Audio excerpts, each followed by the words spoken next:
Did you guys hear that? Yes. Thank you. God help us if the pre-show ever Uh, ever becomes public. well, we picked up right where we left off. God, let's see if Hmm. we can remember how to do this. Welcome back. My name is John Gray, show producer here. This is episode 91 of the Hammer Factor. Whitewater legend, North Fork champion, 1.0 champion, Lewis Geltman on the line here, and co-owner of Emergent Research, John Weld. It's been a minute. It's been a minute. Thank you for saying co-owner, by the way. What do you mean? I just think Kara is ignored many times when people are talking about IR. She is literally at least half the business in I know. terms of I know responsibility. better than that. You sure do. Um, all right, what's going on, man? We got some show notes here that are good that I could never publish. So at least I have those. Thank you. Um, and I don't know. Lewis, do you want to lead us off with some policy stuff here? Ooh. Do we want to save that as the cliffhanger? I mean, nothing's really changed since the last time we recorded. That was like a Right? year ago. I know. I don't know where to start. I mean, you want a recap of the last year? What do you want? I don't know. Just give Um, me I don't even know where to start. There's things that are like bumping across my radar, but I don't even know if Outdoor Alliance has anything to do with that stuff. So I mean, the last time we recorded, the green was still a paddleable river, good you point. know? Good point. That's right. It was pre-Helene Hmm. before we did this. I mean, not to say We it's not paddleable now, but you know what I'm saying. It's we haven't even talked about the hurricane or anything, have we? mm-mm. when Oh was the last time God. we recorded? I could look on the dates. I It's think been 2 years. 2006. 2006. No, it hasn't Yeah. been 2 years. It was like August of July or August of 25, All right. 24, 24. Everywhere I go, it's it's just hammer factor. Really? Still? I don't get Still, I it was in anymore. Europe. I was in Nobody. Europe. It was probably, I don't know, 8 or 9 people asked me about this is in Europe, asked me about the hammer factor. Did you know we're See, big in Ireland? I heard Dave Fusilli's big in Ireland. Oh, You he's a still, superstar. he's big in Yeah, Ireland too? that's the rumor. Yeah, he was greeted as a national hero when he appeared in yeah, when he set foot in the country. What? Yeah, What's the backstory? I haven't heard this. we went over to the European, Toon, the guy who runs Kayak Session, the magazine. He puts on a really actually I have to give him a shout out on this. A really great trade show in Strasbourg, which is in France, that caters to the European retail market. And so we went over there looking at new business, being that it's going to be cheaper, as with these tariffs, it's going to be cheaper to sell our gear in Europe than it will be in the United States. So it seems like an opportunity. Anyway, we brought over Max, our sales guy, and Dave Fuselli as sort of hype man. He came along as well. Prana was there, of course, so he was kind of dual duty. But afterwards, after the show, Dave and Max kind of went on the Dave and Max European Roadshow. And yeah, Dave's an international superstar, as it turns out. That's hilarious. He should be. He's a great international superstar. Right. So He's a talk man of the about, people. Yeah. give us the inside from a small business. I don't want to hijack the show here, but Hmm. give us a small insight into how you're dealing with the tariffs. Like exactly how it works. Like you order something, you know, Hmm. tell I, you, I can give you some insight to how John's dealing with the tariffs. I mean, it's very confusing. I can say that. All right, okay. So let's just let's do a little primer here on tariffs so that we all understand what we're talking about. Because I do think even now there's some confusion over exactly how the system works, right?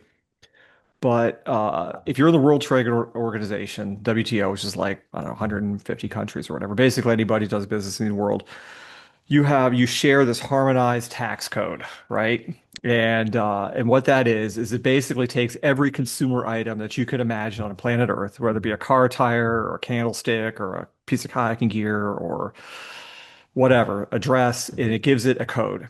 And everyone uses the same codes for the same items, right? So dry suits, for instance, or spray skirts, they each have a code. And the code isn't maybe specifically for dry suits, but it'd be like garments slash synthetic slash waterproof breathable slash one piece slash whatever. And they sort of clump these products into these categories, right? But the whole world recognize we all use more or less the same codes. There's a little bit of more fine grained numbers for each country, but that's not really relevant. But every country then has the ability to look at those items and those tax codes and decide whether if those things are made outside of their country, if they're going to tax them or not when they come into the country. And typically this would be done to make trade agreements or trade bargaining or to protect an industry in your country. So, for instance, before Trump, these tariffs, like dry suits, the codes for dry suits were taxed at 7%. So if you brought a dry suit is made outside of the United States. When it lands in the US, the Treasury sends you a bill for 7% of the value of that dry suit. Um, if you send that same dry suit into Canada, Canada has the same HS code, but they have a different tax for it, depending on where it's made. So maybe 17%. Or England may look at it and they have a different code for that. And England may have a different trade agreement with the country where it came from, so it could be less, could be more. So when you ship products around the world, they're taxed different rates where they go. So there's that. But the salient point here is that it's not the country of origin that's paying this tax. It's me. It's IR. When that garment comes into the country, um, it is the tax bill is paid by IR. And to date, for instance, since these taxes have been changed, IR has paid $50,000 in additional taxes. We've just begun this journey into taxation.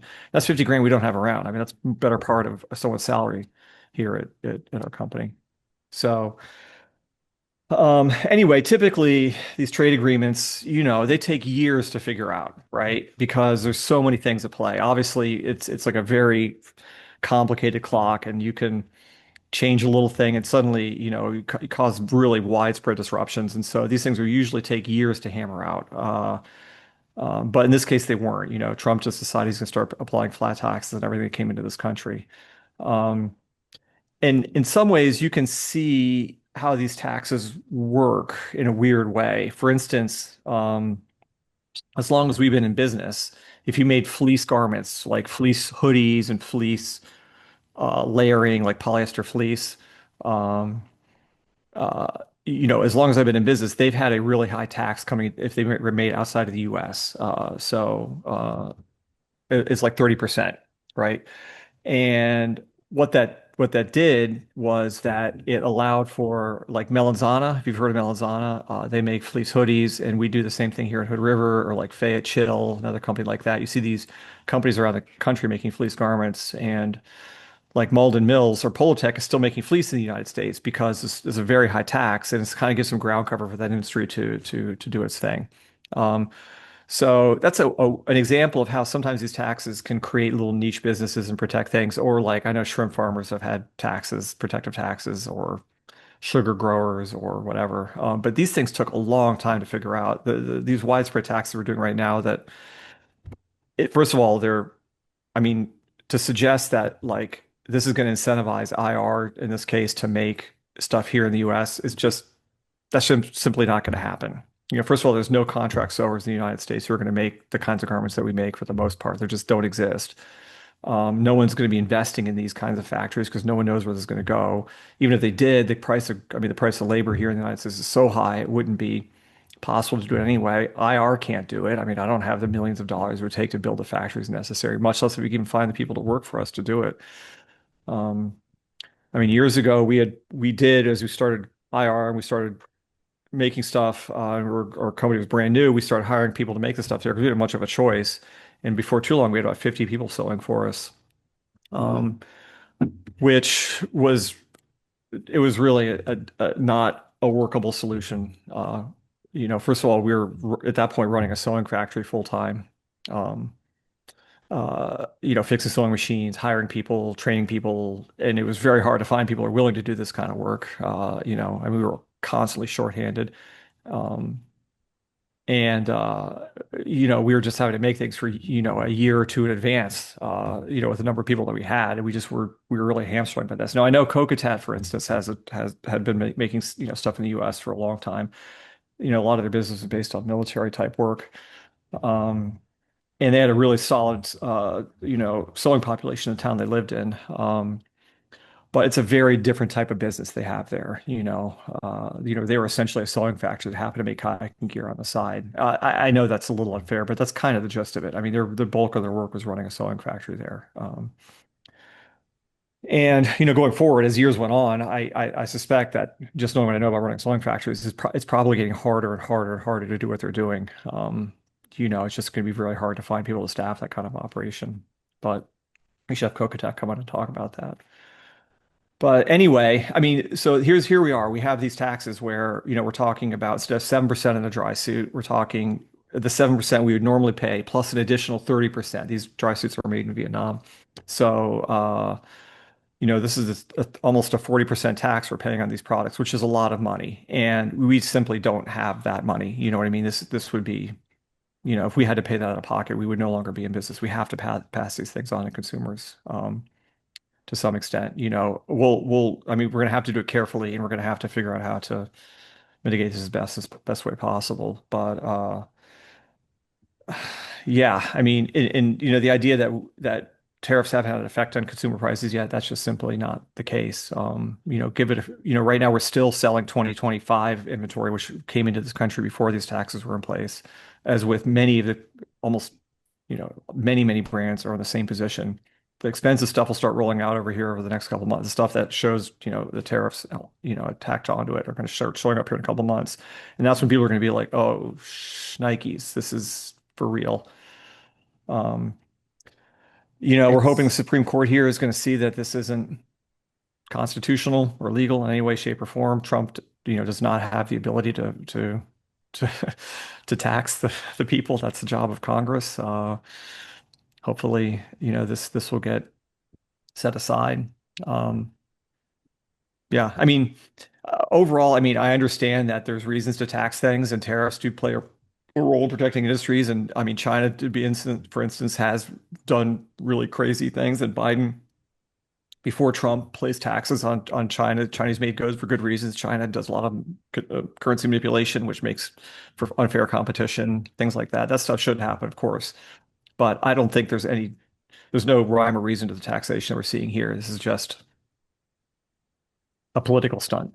It's really the, what it amounts to. the thing I keep thinking about too is like just like I feel like you kind of went quickly through just like like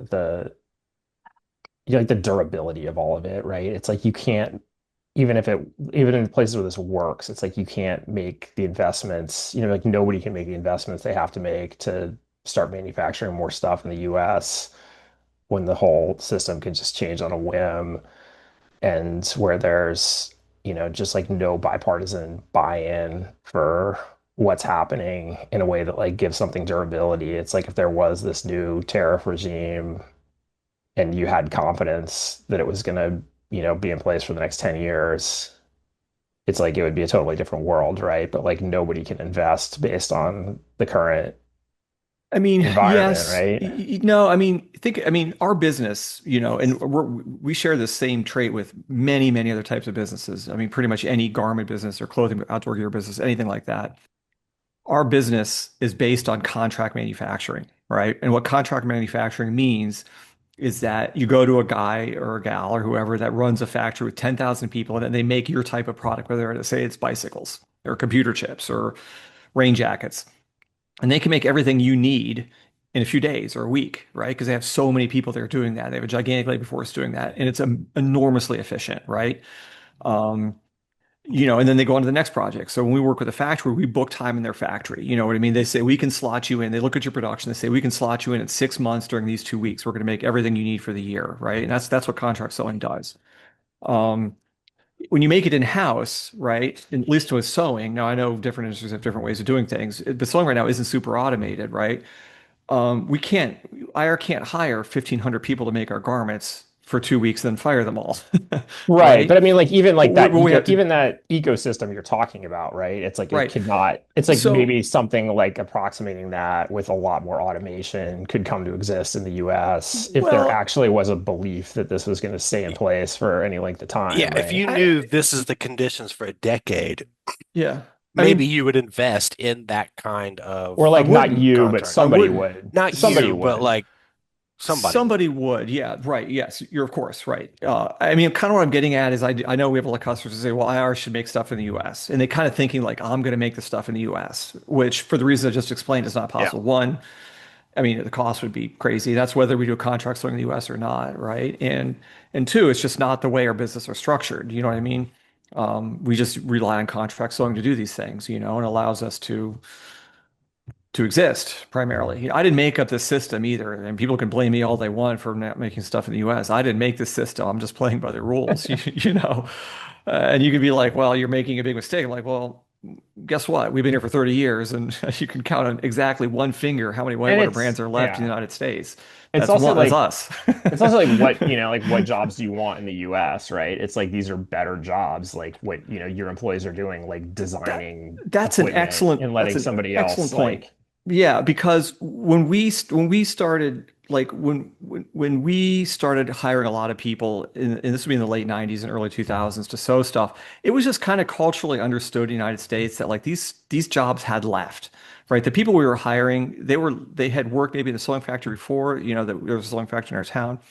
But the people who worked there, when those jobs disappeared, it wasn't great. They weren't happy about it, but they just understood that that's what was happening.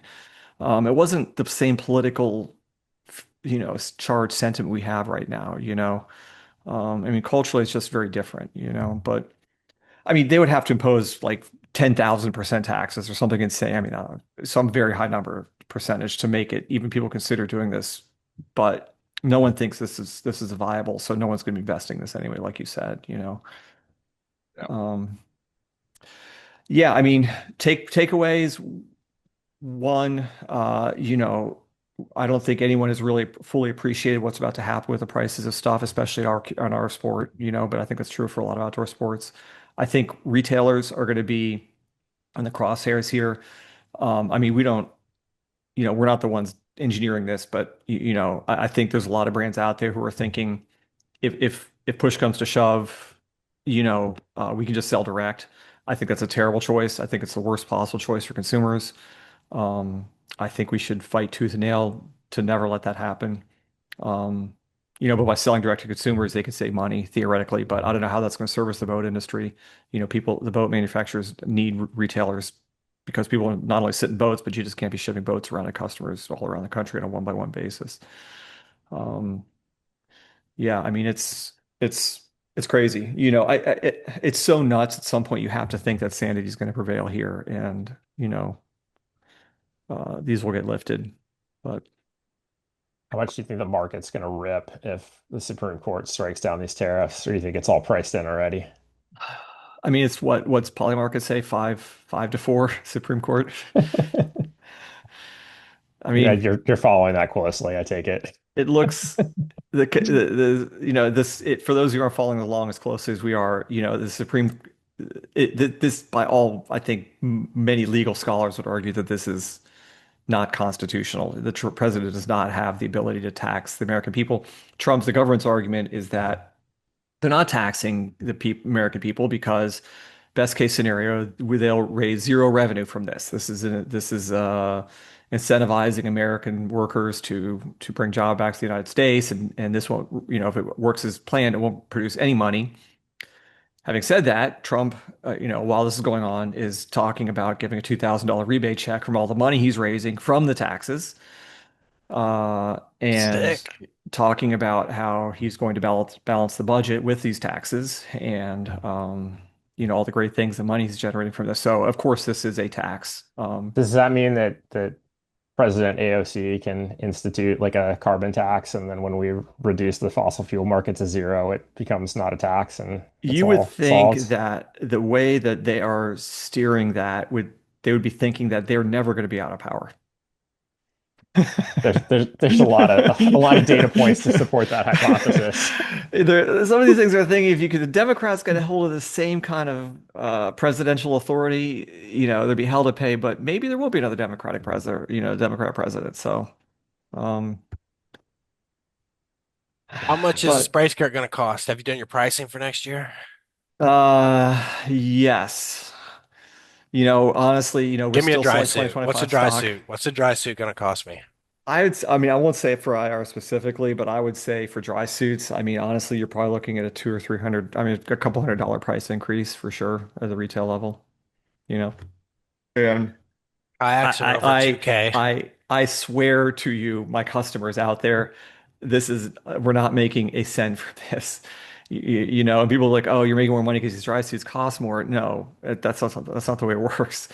We're investing more money to have a less return on that investment, and all this money is going to the government. We're not keeping this. And I do, when you run a good business, right? I mean, obviously, our primary concern is to take care of the customers, but I also have to take care of our company, our employees, and I have to pay these guys as best I possibly can and give them health insurance and all the rest of these things. And it's not, we're not rolling in cash. Um, Well, kayaks are 2K now, so I think that's going to be pretty common I have a next different year. take on that, as you know, Yeah, but yeah, I think kayaks should be more than $2,000. I mean, tariffs notwithstanding, but that's my controversial opinion on this. yeah. I think if there was something innovative or there was something that changed, but it's the same kayak that's been around since 2004, you know?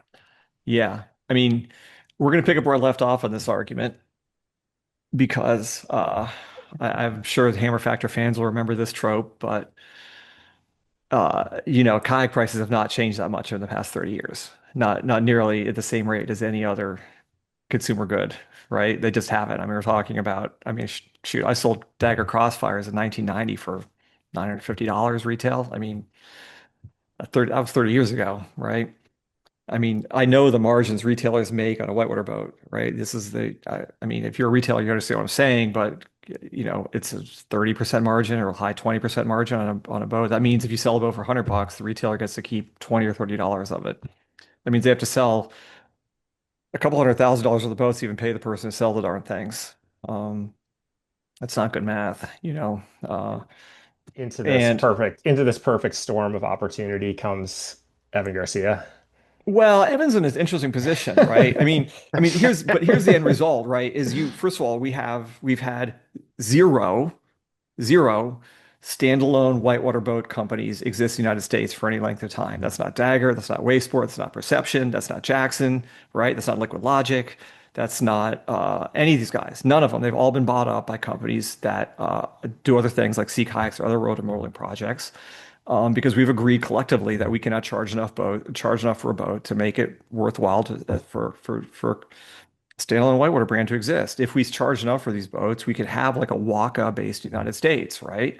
I mean, the guys in Richmond, Varus, is that the name of them? Bruce, Varus?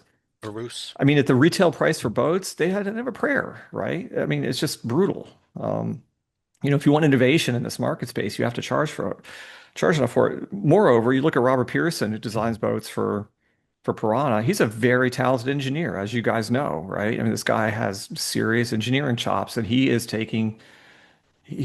doing charity work using this talent making whitewater boats. He could be making twice as much money doing something else. And who's going to replace him? Right? It's very hard to find replacements for these people at the current price of these boats.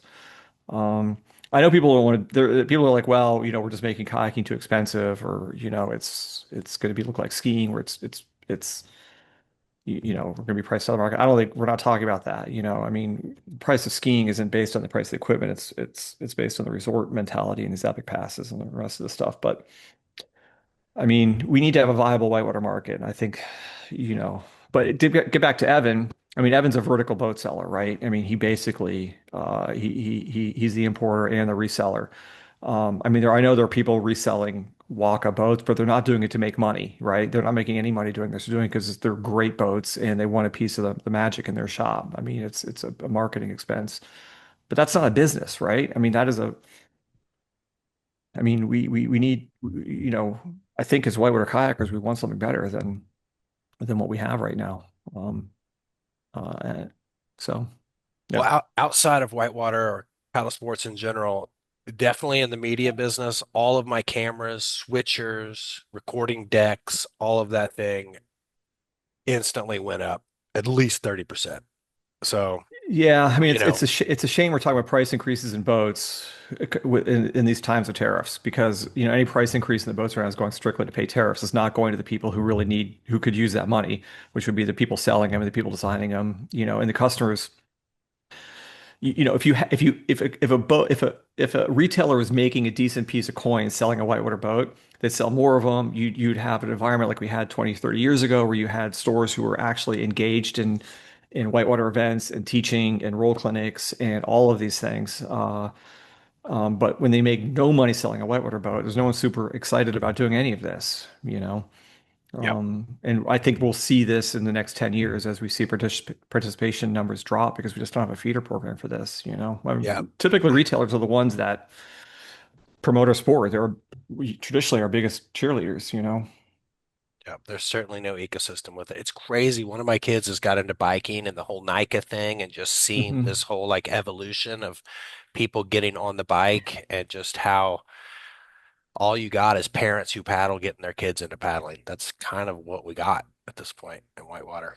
Right. Um, Yeah.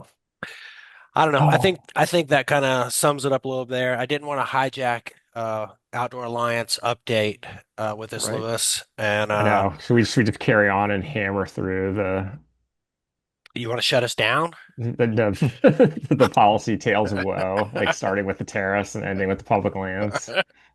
Or are we doing something to like leaven No, the let's just go right into public lands from the tariffs. So we got the tariffs. I mean, we'll Yeah. Oh man, where to start? I mean, so like beginning of the year, I mean, we kind of knew things were gonna get gnarly. Um, I feel like the first really tough thing that happened was the rifts at the land management agencies. I mean, it was like across the entire federal government, but we're focusing on Forest Service, BLM, Park Service. Um, Huge numbers of people got laid off. Like people, it was basically all of the probationary employees, which is anybody who's had a lateral job move or a promotion or been recently hired in the last 2 years. So, peeling off basically like your best performers, your young, enthusiastic new hires, the people who are motivated to be making moves in the agency. I think a bunch of those riffs were ultimately found to be unlawful. Some of those people were hired back, but then there was like several rounds of those forks in the road emails, a lot of like return to office policies that were kind of driving staff at the land management agencies to just like a lot of things to basically make their lives unpleasant and try and push them to the doors. And that worked. And there's been, a massive reduction in staff at all the land management agencies.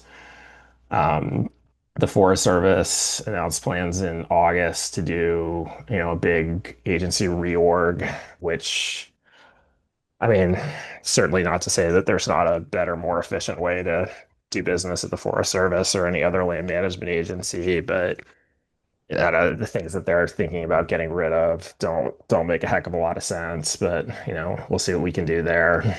Um, Early in the year, I mean, we kind of saw it coming that there was going to be a big push to start selling public land.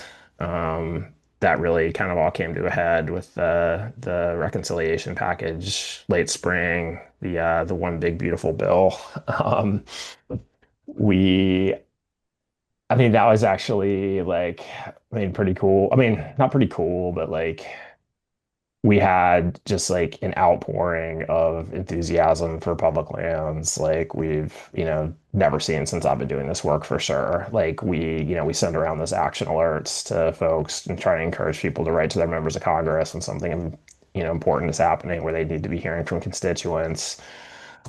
Last year, the Biden administration, I think for the entire year, we got something like 40,000 emails. We're over a million this year. I think on that reconciliation push, there was something like 850,000 letters that got sent to Congress on that.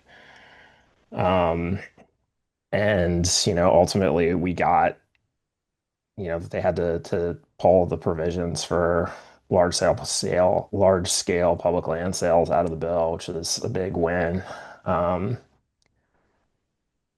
you know, that all really came to a head with like a half a dozen House members writing to Mike Johnson, the Speaker of the House, and saying we won't vote for any reconciliation bill that includes public land sales.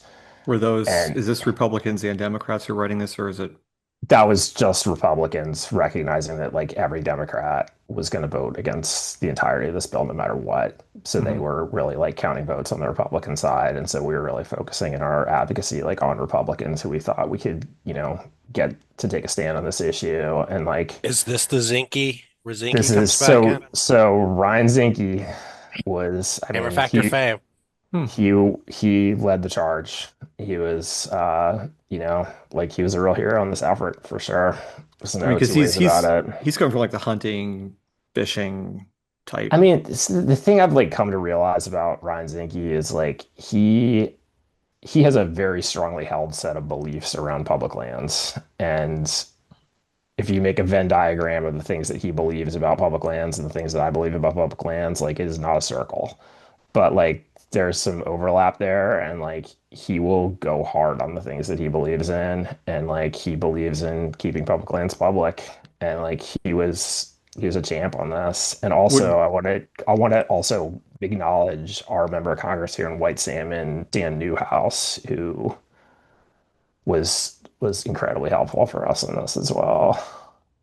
and Yeah. he's a He's a Republican. Republican. Chuck Edwards in Asheville has been pretty good on this stuff. I got to give Chuck Edwards a big round of applause for everything Hurricane Helene and Us, this. my He did an amazing job for this area.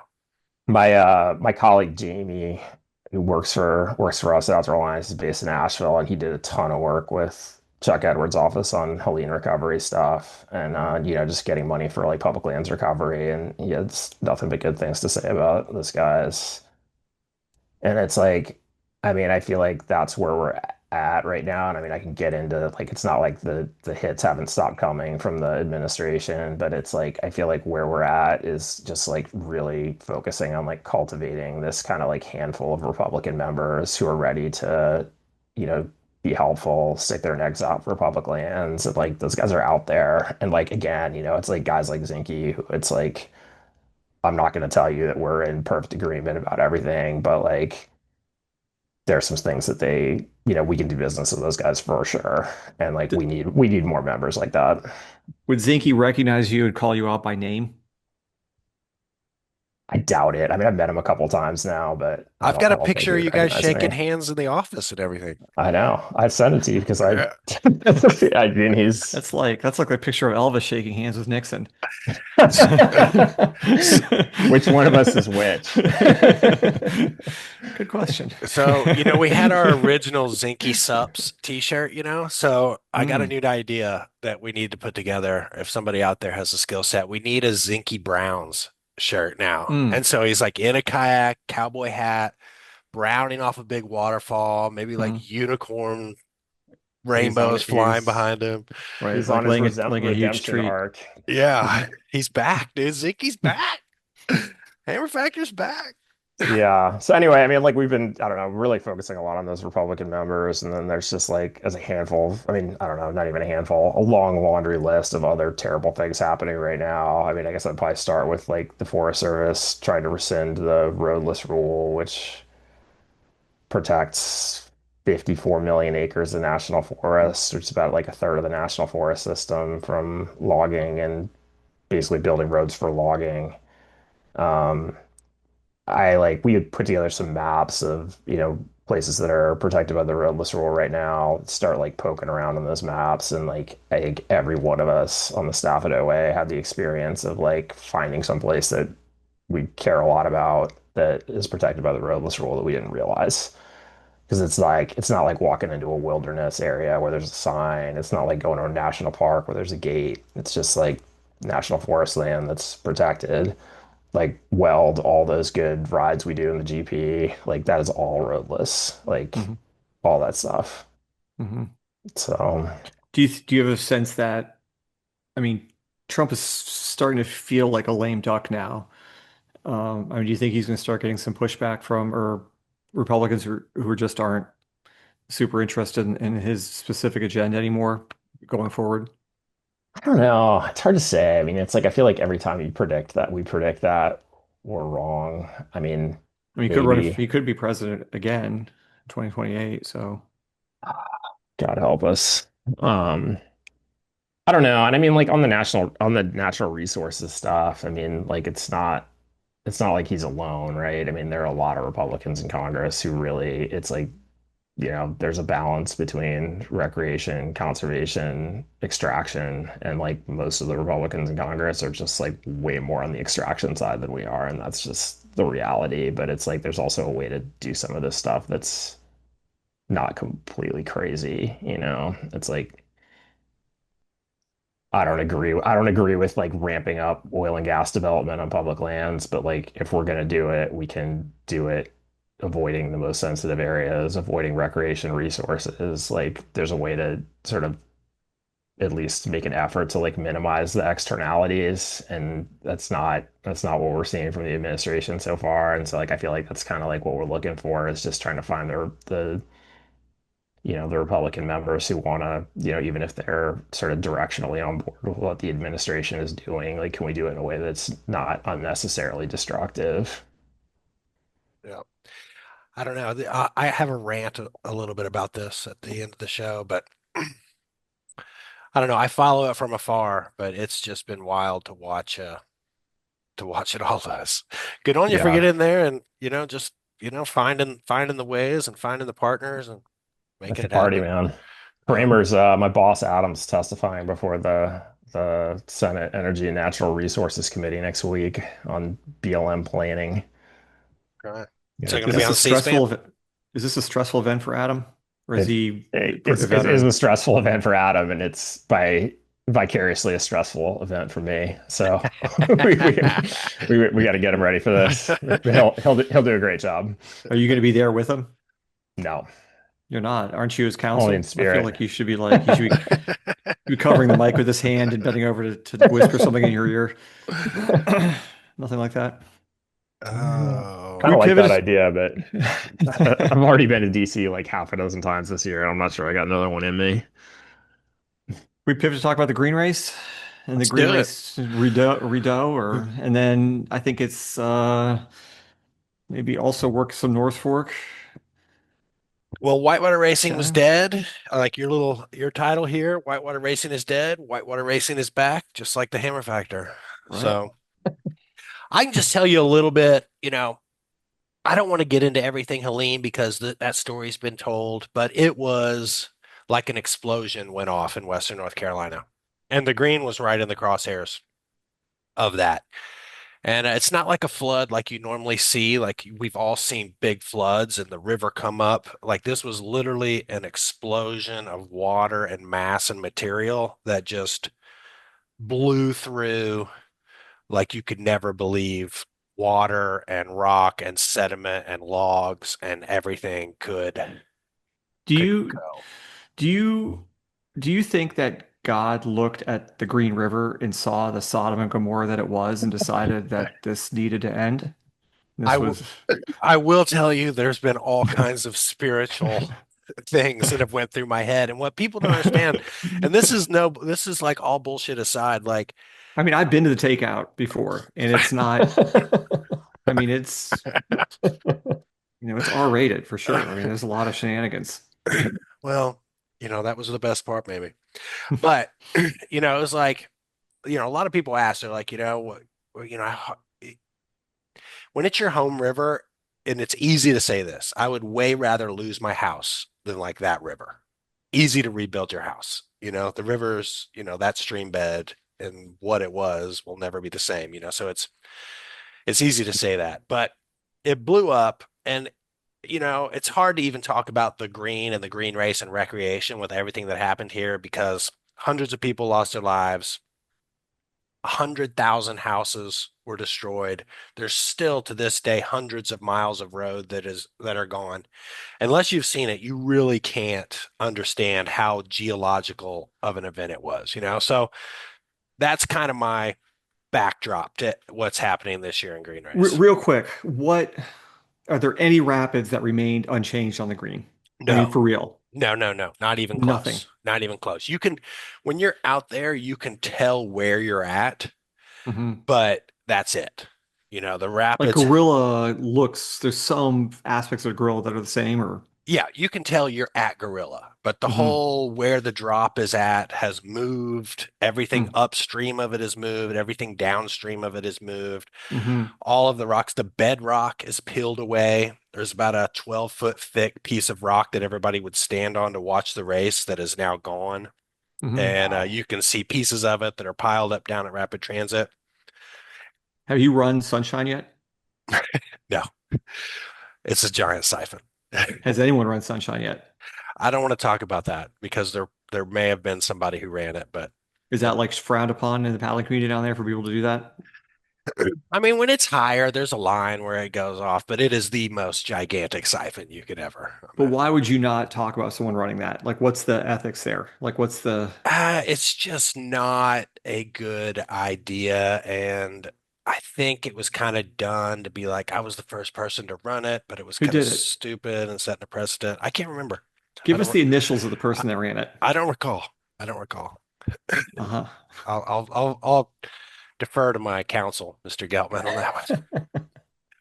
But anyway, you know, long story short, not only is that river changed, every the Chucky, you know, you name many rivers up and down the Yeah, but coast the have green's the changed. highlight. And this is like if like Vale just was gone one day, right? You're a skier and suddenly Vale just blew up. Yeah, So is the quality of the river now like, I mean, it's worse, right? that's a Is the great Whitewater River? Of that's a great question. Um, course it's a great question. Came out of yeah, my mouth. It was a question. Jesus Christ, may more tariffs be on you. Nice Uh, tune. it you know, I would say, you know, let's just do it like this. Let's just say a 10 out of 10 stream bed is Upper Cherry Creek. All right. Okay. Okay. The old green was like an 8.5. All right. Like I'm little, looking at Lewis to see gauge your reaction here. He has a good poker face right now, but go ahead. well, no, this is fair. You know, and you give the little white at like 3.4. It's like a 9, you know? And but it's way up there, you know? And now the green is like a 7, if that makes any sense. So it's dropped like a point and a half. It's still, and I had only been out there 2 times before the rain that happened before the race, which was a miracle. Like the fact that it happened is just ridiculous. I even scheduled work that week. I was going to be a camera op on a job Wednesday and Thursday, week before the race. That's how So, little I thought was going to happen. so the Green's dam release, I mean, it was dam fed, It right? used to be, yeah. Used to be. So that's another issue, right? Yeah. So the big issues right now are the switchbacks that go down to the bottom are locals only. They're still washed away. There's like a Hmm. giant landslide that some locals built to get around, and you can drive down there, but it's not like it's a primitive road. Hmm. So that makes the shuttle, you know, any good whitewater run that you love and are going to be around, it's got a short shuttle. You know, you're not sitting in the car. So it used to be a 20-minute shuttle. Now it's like a 45-minute one-way shuttle. And there's no dam. There's a dam, but there's no powerhouse. Thank God the dam didn't blow out because when I was down there and the flood happened, I thought that's what happened. The water came up. I was like, "Oh my God, we got to climb the mountain. The friggin' dam blew up." But so now the hydro station is down, so it's just a run of river. It's a natural river. Hmm. Surprisingly, So wait, where does the water come from? it just flows over the dam. You know what I'm saying? So it's just a run of river. It's just going over the spillway. There's no flood, there's no level control in the lake Okay. now. So surprisingly, it ran like kind of all summer at like low, medium, low levels. And we had a wet summer and it was kind of it ran a lot more than anybody thought it was going to. which was really surprising. Which I bet if there wasn't a dam there and you didn't have any evaporative cooling, it would probably run a lot more than even it did and does now, or evaporation from the lake. But I ran it a couple times. Both times were kind of low. There's a new gauge now, and so I ran it one time at like 4 inches and one time at like 6.5, 7 inches, and it was kind of just uninspiring. Uh, it was when I got off the river both times, I was just like, yeah. Was it easier because you can't run sunshine? Gorilla looks like it's the notch is gone, right? No, it's not easier. Like pretty much all the rapids are a step harder that you Manky run. harder or Well, interesting harder? well, I considered them manky harder, but the week before the race, I got in there a couple times at higher water. One time in particular when it was like 8.5, 9 inches, and everything went down the whole river. We forded Sunshine, but everything went, and it was just like boofing through holes, go left, like the spout at the top of the go left filled in. And so it was like this water boof into this sweet, like double drop through. And it just all of a sudden got really good character. And so If after that run, um, definitely my stoke is way more back that there's going to be potential for a really, really good run in there. Before If that, I you're wouldn't have said that. if you're like so you're say you're a kayaker who lives in Nashville, you live there to run the shit, like how many days a year and like what percentage of your kayaking were you paddling the green like before the flood and like what percentage of your kayaking are you paddling the green now? Well, it's the only thing that ran consistently all winter. And really, it was the only thing consistently that ran all summer, except for like maybe you're like a Coe or some So other there things there were like a that. lot of people paddling there again A still. lot of people. Oh yeah, tons before the flood. So I mean, you'd go there on a Oh, before the flood. Yeah, yeah, yeah, before the okay. flood. Yeah. Now it's probably 2% of what it was before. So let's say there was 100 people paddling in a week before, there's probably two now. Damn.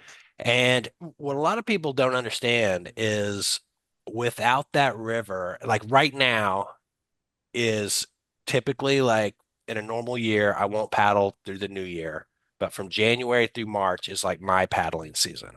And that's pretty much all on the green. And then when you have some good rains or something, you'll go out and paddle something else. And that's gone. That's not there. And so it's going to be we're kind of at a point now with not only the green race, but the green in general. If they don't fix that dam and get some kind of release in there, and there's a couple options that could happen, and you know, the s- the southeast being a mecca is not going to be that anymore. And that's just reality. So it should all move to the gorge. isn't it full there? Let's fix that dam. Dude, last time I was looking on the gram and I saw some people out paddling and there was like 11 people out on the Little White and like nine of them were from the southeast. I think it's already there. But no, and for the race, like if they don't fix the release, I'm not gonna do the race anymore. Um, so it'll all hinge on what the landowners, this private company, Northbrook Energy, and the Lake Summit Homeowners Association, what they come up with and what they decide to do. There's no other, Are you guys at the table for that at all? nobody is. It's just those two I think the organizations. homeowners are probably super keen on keeping kayaking alive down there, though. Well, there are camps up there that use the river and the lower green, so there is some shared interest. There's a lot of paddlers on the lake, and I How about think fishing? Fishing isn't a thing there, is it? on the lake. No, no, in the river. It is, and that's another thing is that the water now spills. There's so many consequences that have come from this. So it was great trout fishing, the green. Trout lived all summer long there. The water used to come through the turbines about 20 feet down from the head of the dam. Well, now the water's spilling over the top. So the water got super warm this summer and killed all the trout in the river. And so there's definitely angling groups and there's a downstream coalition. And I know that those people feel the heat from that, but legally there's absolutely nothing that can be done. It is a private lake affair. So, but if they get a decent release going and whatever, it's all going to be good. Like it's going to be different but good. And you And think the green race will be viable at that point? yeah, yeah. If they have if there's a flow in there that's similar to the old flow, then the run is really good, you What know. would you, if you had good water or like water within the range of reasonable expectation, what would the course be? The old course would go. Um, Did you rename rapids or did you kind of try to hold to the old rapid names? they're all the same names. So, So there's something there. Like where there was go left, there's still a something there at go left Ye physically. yeah, it may be further downriver or moved. Like Go Left got moved all to the right side, and then the actual bottom part is still in the same place. And like Hammer Factor, no, let's just go down. Like you come into Frankenstein. Frankenstein used to be like kind of some manky slots that you went through and did a booth at the end. Now the whole rapid is just one booth, so it's a much bigger drop. And then the section down there that used to be Johnson Branch, there's a pool, and then there's a super sweet rapid that probably drops like 10 feet, has a big S turny move. And so all the rapids are there, but they're moved or over to the left. Like when you go past Buford Consequences, the you kind of go to the left side, and all the rocks where Buford Consequences are still there, but they're like 8 feet above your head where you're Hmm, paddling. So that's like how dramatic the change is. weird. Um, so, but when you put a little water in there, the paddle out's good. It's all good. It's like it's still got gradient. It's still good. Like Go Left is better. Like a lot of the rapids are better. The whole upper section down to like Zwick's is better. Chief sucks. Gorilla's not as good, but it was crazy watching everybody open up and figure out different routes through there over the week. It was wild. It got ran more in that week before the green race. I can't tell you how many people it was their first time. People like Shane Benedict. He had never been out there since the storm before that Hmm. week, and tons of people, and they were like, okay, there's something here. So, long story short, if there's a release that is of good flow, um, it's all good. It'll all be good on the Green River. Do you Um, think the same, would it need more water than the old releases used to be to, like, would the old the old release be a releases, sufficient amount of water to make that riverbed work? yeah, the old release is good. If you could get Um, that flow, it'd be good. Nice work on the race, man. Congrats. Thanks. And I like I can't thought believe it that happened. the coverage was really impressive. Like I thought like the quality was really good and like I was like, wow, this is cool. Dude, behind the scenes, we were hanging on by a thread. So there was a there was a squirrel or a rat or something, because we run a 12 gang fiber optic cable to get all the cameras out of there. And I went in Saturday morning to hook up the cameras, and I'd hook them up, and they're up in the trailer, and I'm on the radio, and they're like, "Don't have signal from you." I'm like, "What? This was working yes. What?" And so I had to switch everything around. So I finally got all the cameras, and then when we were breaking it down, I saw where the rat had chewed through it. But no, it was good. It was really fun to. The vibe was super good. The paddling was good. It was fun to be able to do all the different formats, like a time trial and a head to head, and then the GS and the race was a big success. It's a miracle it happened. It won't happen. Maybe somebody will get a clipboard and put on a race at some point, but like it won't be a production. It won't be the greatest show in all sports if they don't fix that dam, that's for sure. So let's talk about the North Fork. North Fork, this is version 3.0, It's come back as a nonprofit, nonprofit. Well, first of all, let me just say this. The more races and the more things that support that ecosystem is good. right? I mean, so Like, so let's break it down. So, I mean, right, we're in the business of whitewater kayaking to some extent, all of us. So, I mean, having a good race net, good races across the country are important, right? I mean, there's the green race, there's the upper yacht race. Uh, I mean, there's a little white race, but we're not even allowed to talk about that or invite people because we don't want to make that a thing. The Thank North you. Fork, I mean, we're kind of running out of, I mean, I know I'm missing races here and people are going to be pissed off and writing us hate mail, but I mean, there's Paul not many Ray left, Paul Raymond in the Obi Joyful race.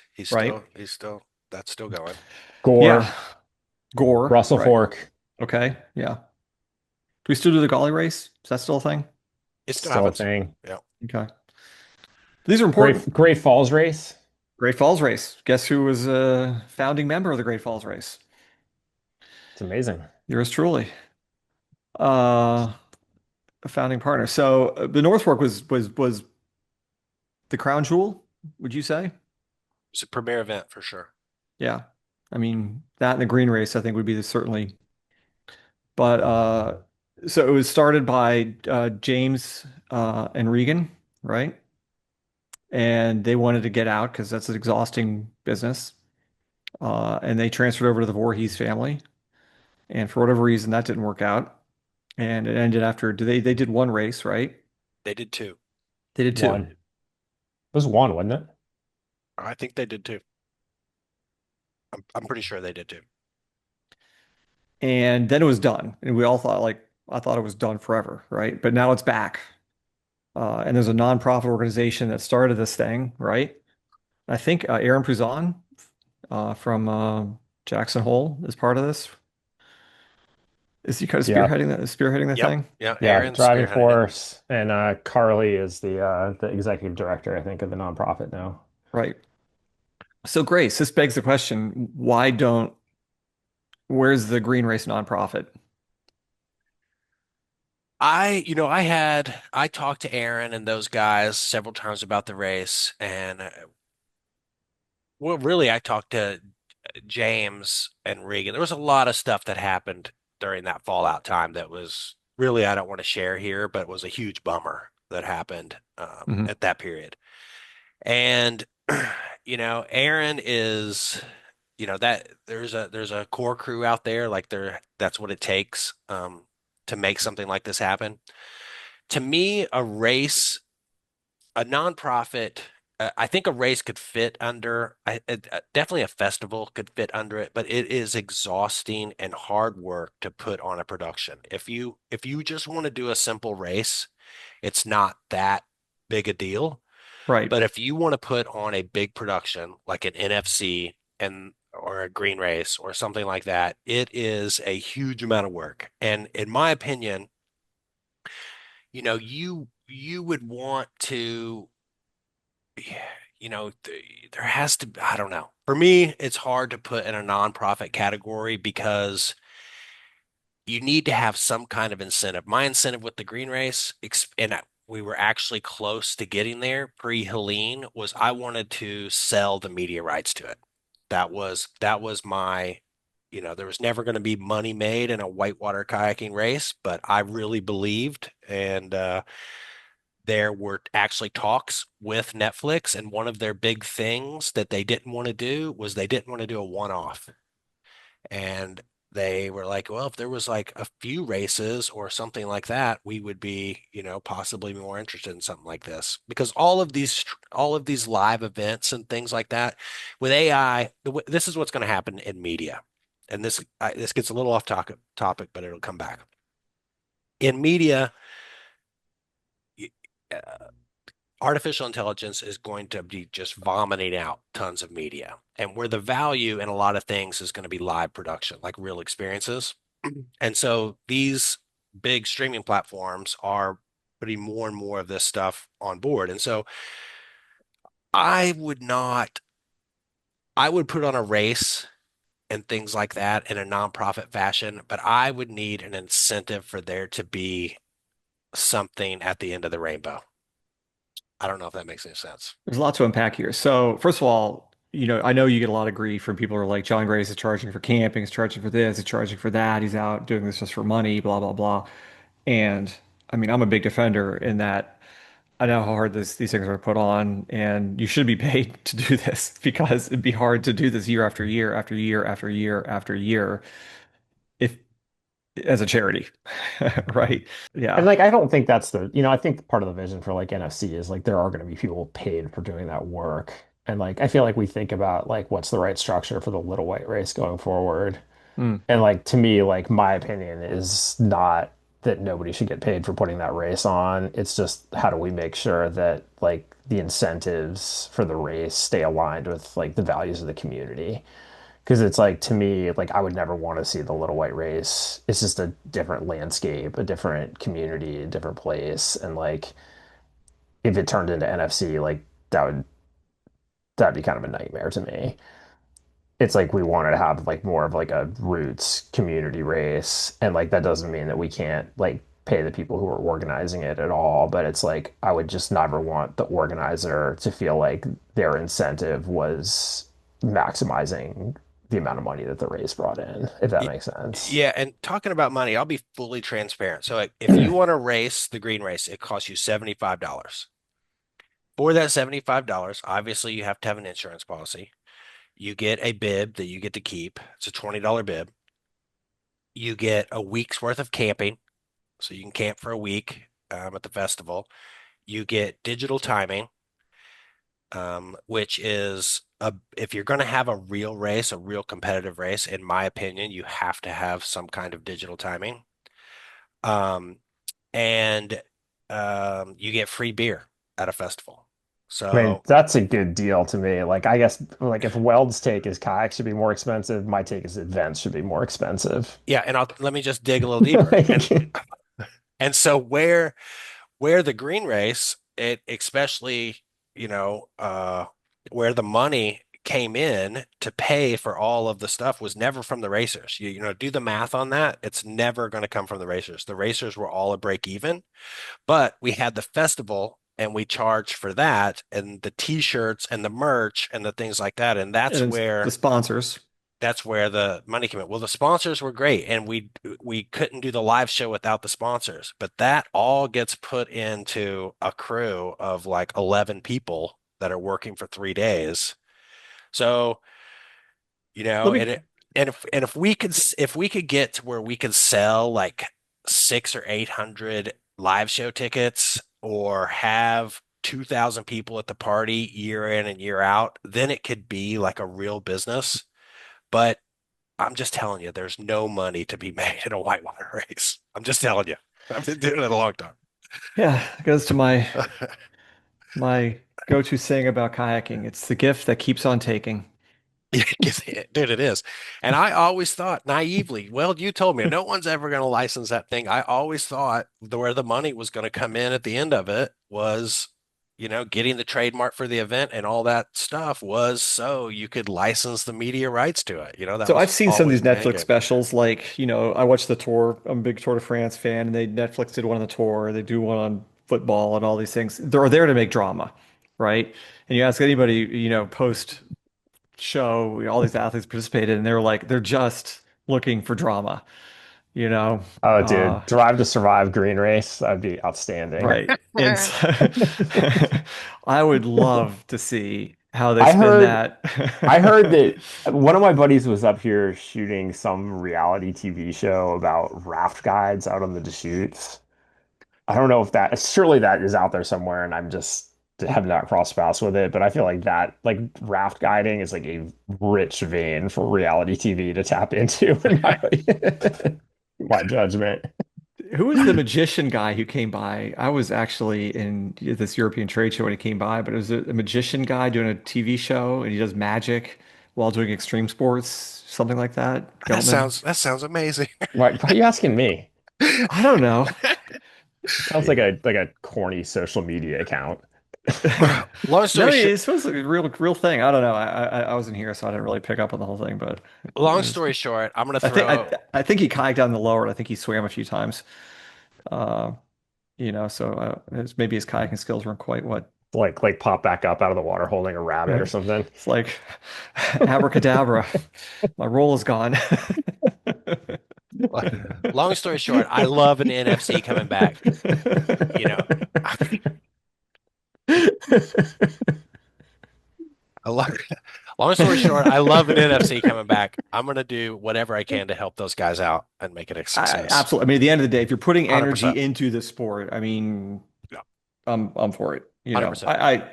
I know how hard it is to run anything in whitewater, so you know, I just always looking at these things like how can we make this thing bulletproof, right?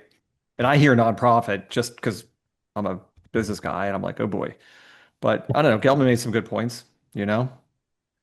Yeah, it wouldn't work for me, but I mean, more power to them.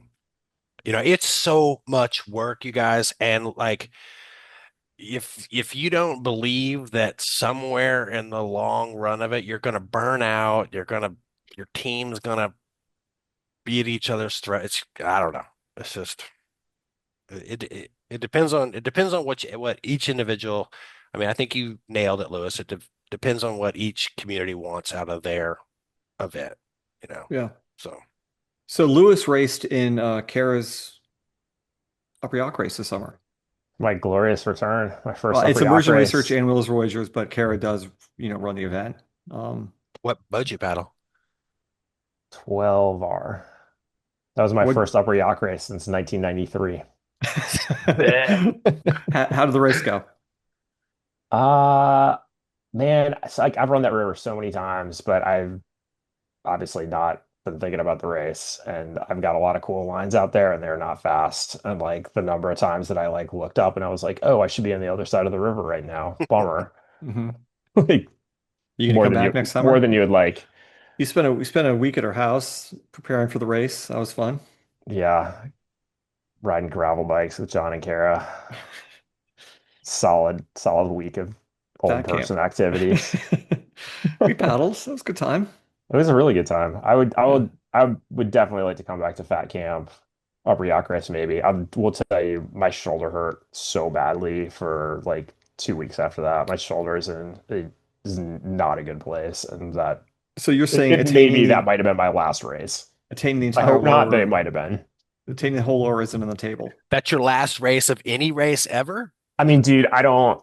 I mean, I don't know if you guys in the spirit of what's happened in the last year, I will tell you that like I mean I think I tore my lat in the gym last winter, and then since then my shoulder has been so unbelievably arthritic and like just feeling worse and worse and worse all the time. I talked to Weasel about it. Dr. Weasel, former Hammer Factor guest, he's like, yeah, I think you're done, dude. I'm kind of amazed you made it this long.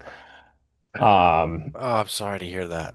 I mean, I'm not giving up. I was in DC in September. Weasel gave me a cortisone shot. It's felt quite a bit better since then. I haven't really been paddling very much, but just waiting for the rain to come and start a little whiting and see how it feels. But it's there's not really any cartilage left in there, which is kind of a problem. Man, I'm sorry to hear that. Yeah, me too. So I don't know. I hope it's not my last race. I hope I start feeling better and yeah, go battle the young guys, the little white race this spring, and come back to Fat Camp ready to paddle up the entire lower Yak with you. I did that 2 summers ago. Can you still make it up the whole thing? Well, I made up everything but Cucumber. But I don't know that anybody's ever paddled the entire river and Cucumber at the same time. I paddled Cucumber it, separately, just on its own, I but up the thought Jess river. did it. I don't know that I never saw him do it. Whittemore may have, if anyone could have done it, it would have been Whittemore. I mean, he was, when he was doing that, he was, really good at that sport, very fast. But, It um, was, I will tell you, that was one thing that was the highlight to me of the Upper Yak race was just hanging out at the takeout and getting to catch up with Jesse and Roger and Brian Homburg and legends. Regan and just, yeah, I mean, just like the absolute legends of the sport and Roger, I mean, just all the guys I looked up to growing up. And it was, I don't know. It's wild to go back to a place like that when you've been away for a while and all of us getting older. And it was, I don't know. It was really good to see those guys. It's kind of a time capsule there. You go there and it's still the same It's like crew I that mean, was there 40 years ago, that was like how I always felt about it. But it was like, I mean, all the time I spent hanging out there when I was like the young guy and like those guys were, I don't know, like probably younger than I am now. And Hmm. like it's just For sure. it's wild. Hmm. Yeah, that's not a good thing, man. We need a lot more turnover. We need more I kids, mean, man. no, I mean there Yeah. were plenty of young fast kids there. Yeah, Don't get me wrong. Like it was The Upper Yak is thriving. so, I mean, there are a lot of people on that river, you know what I mean? More so than ever, right?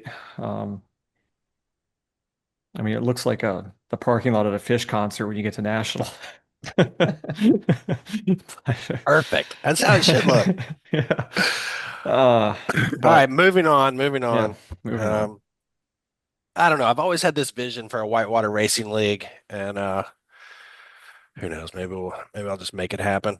The thing I really wanted to see happen before my shoulder woes was like the endurance of race series you were talking about, and like Nate Quinn has been talking Yeah. about trying to do like a Toto South Salmon race or South Payette race for a while. It'd be like 90 miles. Like we could do like a Toto South Salmon race. Could do, like the shortest race would probably be like Toto Golly or something like that. You Cheat could do Nah, Canyon. like it's you got to could do be a, like it's You got like to could do Cheat so be, Canyon. like Silverton Or not Cheat Canyon, Cheat River. Rockwood. yeah, Like yeah, that would be sick. I'd like to do like I think it should all be ultra length. I think it should be all 100 miles or more. You it's know, pretty hard to find whitewater that you can paddle for 100 miles or more. you're gonna have to grind out some fly water. You could do, I'm gonna say, this is a rough guess, 40 or 50 miles. You put in the Shavers Fork and go all the way down to Cheat Lake, That's good. Yeah. something like that. No, I think that would be, for me having young kids, 10, 12-year-old kids, I would love there to be some kind of league for them to hang out and race, even if it's just like class one or class two, and just get like a whole posse out there mobbing because Pen Cup. you know, Pen Cup. Yeah. Is the Yeah. Pen Cup still alive? I don't think so. moving on. This is something that you guys obviously know much more about than I do because Darby's involved and Facility's involved, and this seems like a what's the rally crew? What's going on with the digital space of the I think community? Darby, were she here, would demand that I immediately disclaim her involvement in this project. Well, what is it? I think she Fill me applied for in. a job, if I'm not mistaken. Or People I work don't for know. this app. It's yeah, no. So I think it's this woman named Deborah who kind of rolled into town a couple of years ago, and she was starting this I don't I like a social networking app Like for True pals, Social? something like that. Gelman. I I get all my rally crew news from you and Darby, and I'm otherwise completely checked out on it. So I mean, we I have keep going. very, Come on, tell but us what is up with the rally crew. well, I mean, I'm gonna look it, it up it, right now. I mean, it's like a place. Looks like a website where you can go to take classes or hook up with people to go paddling. It's sort of like maybe like a A Mountain Buzz grinder, or a Boater Talk, grinder for paddlers. yeah, or meets Grinder kind of a thing. Um, but she was hiring a big crew. It was or is hiring a big crew of people with real salaries, right, to do this. Sick. Um, Well, that's awesome. That would actually be kind of sweet if you could like sort of swipe through paddlers and be Oh, they're like over. Oh, they're. I'm not paddling with like them. Oh, like yeah. Jackson boat, 0 degree offset. No, no, no. Hey, if she wants it to go off, she should be listening to the Hammer Factor right now. That's that's what she needs to put in there. So I haven't learned anything. yeah, I don't know what there's to say. I would like what we really need to do is we need to take a deeper dive into this because this is someone who's putting a ton of money into a piece of software for, for paddle sports. Um, and I'm just so bitter and beaten down. I can't conceive of it. That's a lot more diplomatic way of sharing your take on this than I've gotten from you previously, John. I have to be fair. I mean, if I'm speaking to the wider audience, I know nothing about it, you know. Um, but I don't know. I don't know. This is one of those things that I just Let's bring on the founder. Let's bring her on the next episode, That's what we and need to do. let's hear it I directly from honestly, the horse's mouth. I would really love to hear the vision for this, right? because it's like the North Fork. If someone's putting energy into the sport, we should applaud this for sure. Yeah, no doubt. No doubt about it, 100%. Moving on Dude, that's a here. cupcake take, Weld. I mean, listen, here the I've been I've been Here doing we this for a go. long time. I've seen a lot of things come and go, right? You're And I've you're seen like a lot of Dr. people Dre, I've dude. I've seen a lot of people from outside the sport or marginally in the sport come in and just think that all kayaking needs is a little bit of pizzazz and a sizzle reel and some money, and suddenly it's gonna explode because they're having a great time kayaking and they can't understand why most of America isn't doing this. The fact is, most of America hates kayaking. They hate it. They've looked at it and they say, I hate that. And not most, like a vast, vast majority of the country, right? Which on one hand makes Uh, us special and allows us to paddle the Little White with 8 people on the river. Granted, they're all from the Southeast. But at the same time, the idea that you're going to come in and invest any kind of money into the sport and expect to make anything except for headaches and generating hate mail on Reddit or whatever, you know, it's, uh, that's the uh, thing. So, but, maybe I'm thinking about this all wrong. Maybe what we really need is some adults in the room who have the resources to Tell bring us out all what we're getting our wrong. better people, huh? Our That, better selves. Yeah. all right, that was better. Okay. well, one thing about events though is when I can't tell you how many people have come to Green Race, and I'm sure it's like this for spectators that came to the big North Fork Championships, is it draws interest. They're like, oh, I want to do that. Oh, that's sick. I can't tell you how many little kids that I saw in there say, I'm going to do that one day. Well, that's the Sure enough, that's they're the out there. thing is like, like I said earlier, retailers used to be, the entry point for kayaking and it was kind of the social hub. You know what I mean? I mean, it was like river sport was before the internet, where I worked teaching kayaking for many years.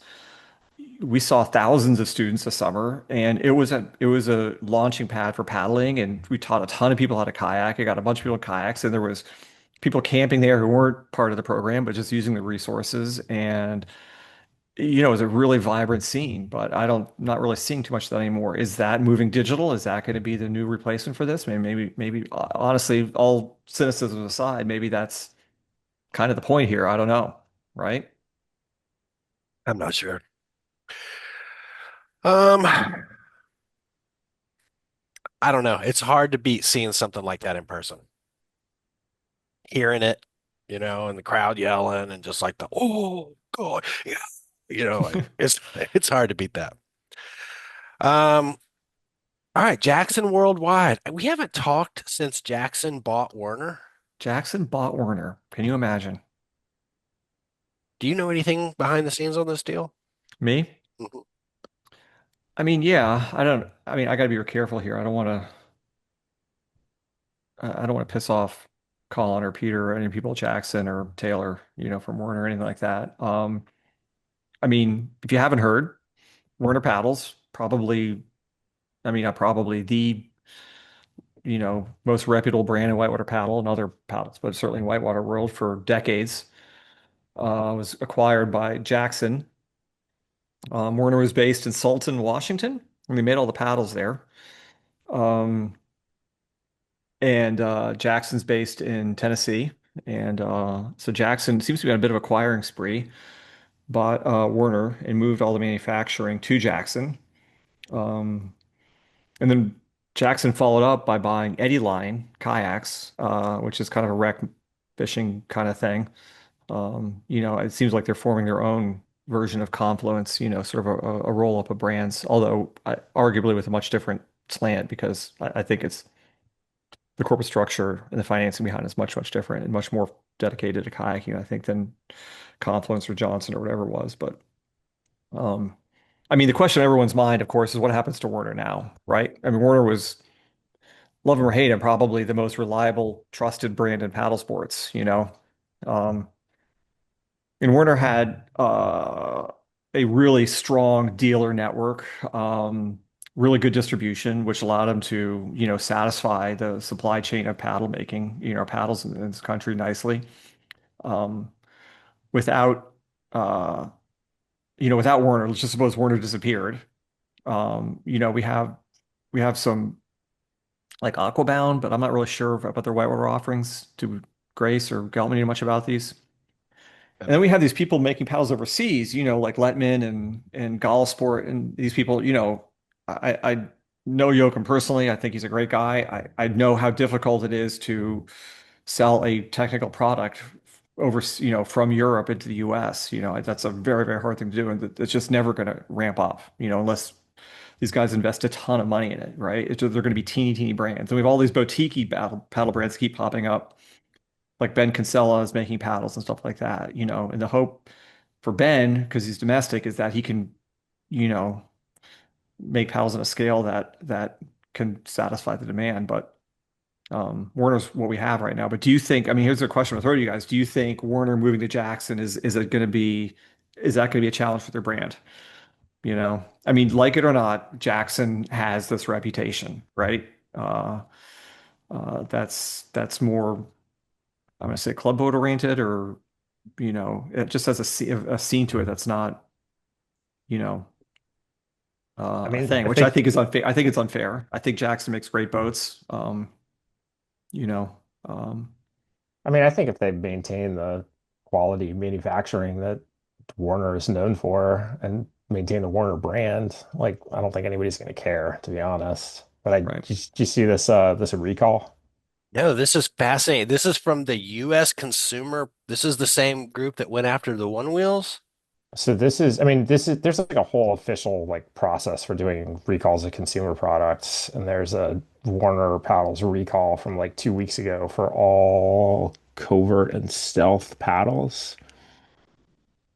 The Wow. crazy thing to me about this is that it's phrased as like may break during use, posing a drowning hazard, which seems like you're conceding that anytime a paddle breaks during use, that's unacceptable and a drowning hazard. Like that seems like more of a risk because like all paddles break, right? Like you break paddles. Like that's there's no indestructible paddle. You wouldn't even want an indestructible paddle, I don't think.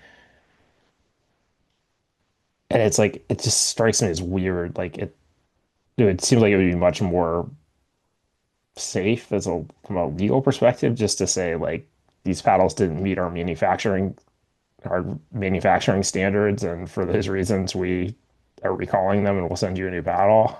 And these I don't are know. these are paddles that are made at the Jackson facility because they did move. I think they moved all the production there I mean, surely it's got to take some doing to like move a whole manufacturing setup like that and for probably sure. change a bunch of staff and keep everything exactly the same. So now, does this come about by consumers actually reporting this to I don't the know. I would agency? Because it says the firm has received 80 reports of the paddles breaking during use. No injuries have been reported. So this is really weird to have a consumer safety issue where there hasn't been anybody hurt.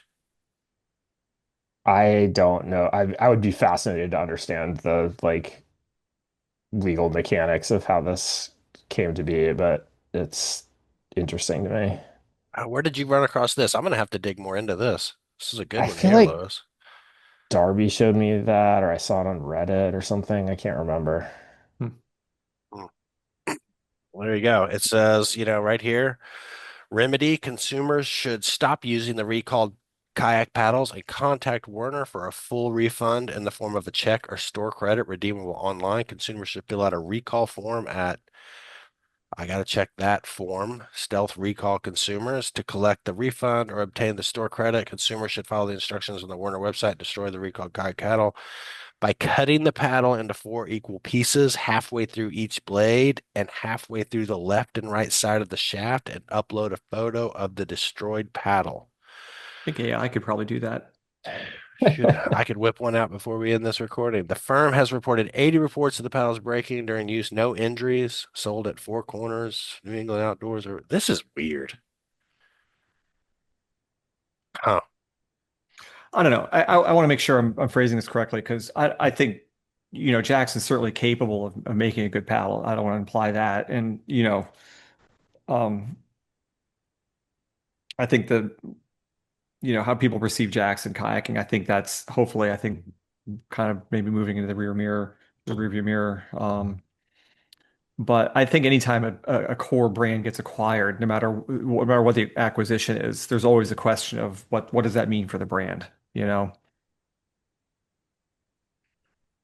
So, Yeah, well, one thing is for sure is there's going to be a learning curve.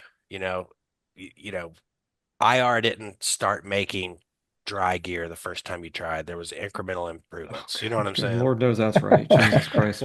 Dude, I Yeah, I got remember we gave Daniel Delavan a dry suit to Keen, like in our first year he made a dry suit, it was like 2006.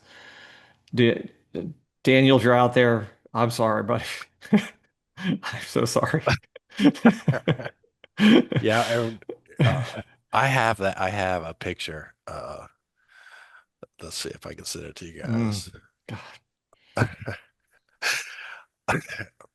Anyway, yeah, I don't know about that. This could be a good thing or a bad thing. I mean, is this something that could bring prices down if they could figure out the manufacturing? Well, Is Tennessee's this, cheaper than Sultan, I'll tell you that. yeah, I mean, you're not getting more expensive than Sultan. I mean, you can, but not much. I mean, that's pricey.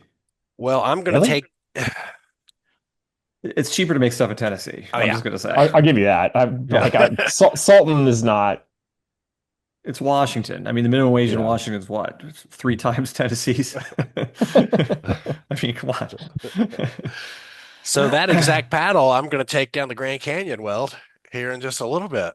Really? So Is yeah, that the truth? that is 100% the truth.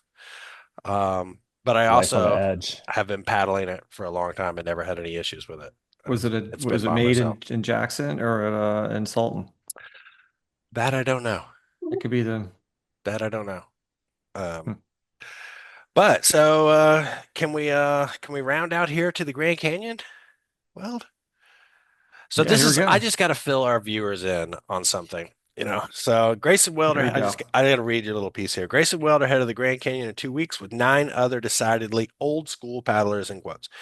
Grace is working hard and whipping the crew into a frenzy with predictions of high water, cold temps, lots of rain, and first descent hazing rules. This is Weld's first time down, and Grace's 300th. So we are in the condition. Have you guys ever heard of a stratospheric um, Well, back sudden up. So warming? you and I and nine other people are going to do the Grand Canyon in a couple of weeks. There's going to be, I think there's 15 of us on the group.